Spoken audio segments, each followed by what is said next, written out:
Hi అండి. మరి second పీరియడ్కి వచ్చాము. మరి ఆ యొక్క భలే మంచి రోజు ఎప్పుడు ఉంటుంది? ఈ పాటలోని అర్థం అదేనండి. మంచి రోజు, పసందైన రోజు, వసంతాలన్నీ పూసే రోజు, పువ్వులన్నీ. పల్లెల్లో పిల్లలందరూ చదువుకోవాలి, బడుల్లో చేరాలి, చదివిన విద్యార్థులందరూ ఉద్యోగులు కావాలి, మొక్కలెన్నో నాటాలి, కాలుష్యంను అరికట్టాలి, రక్షిత వృక్షాలను మనం రక్షిస్తే మనల్ని వృక్షాలు రక్షిస్తాయి. ఎందుకంటే మనం విడిచేటటువంటి కార్బన్ డైఆక్సైడ్ అవి తీసుకుంటవి, అవి ఇచ్చేటటువంటి ప్రాణవాయువు అంటే ఆక్సిజన్ మనం తీసుకుంటామండి. కాబట్టి మానవులకు వృక్షాలకు చాలా అవినాభావ సంబంధం ఉంటుంది. కాబట్టి ఆ రకంగా చెప్పాను. ఇప్పుడు దేశ పరిపాలనకు అందరూ ఐక్యతగా ఉండిన రోజు, ఐక్యతతో నాయకులంతా గ్రామ వృద్ధిని పెంచిన రోజు,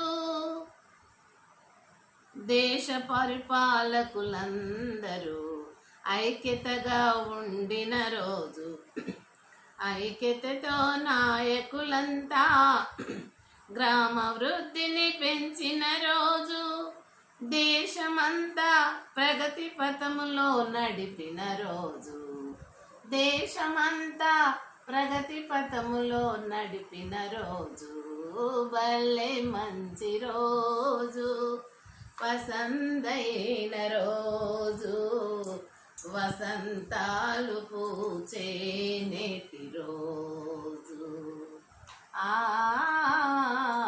వసంతాలు పూచే నేటి రోజు,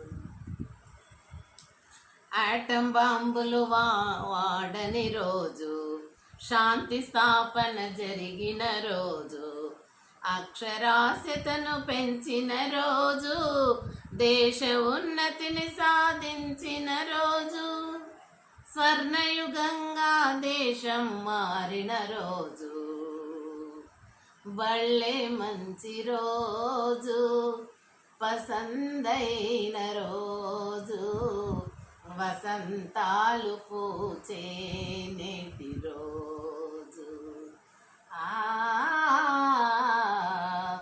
వసంతాలు పూచే నేటి రోజు, వసంతాలు పూచే నేటి రోజు. ఈ రకంగా పిల్లలను మనకు నచ్చినటువంటి ట్యూన్ తీసుకొని ఆ యొక్క భావము ఆ పాటలోనిది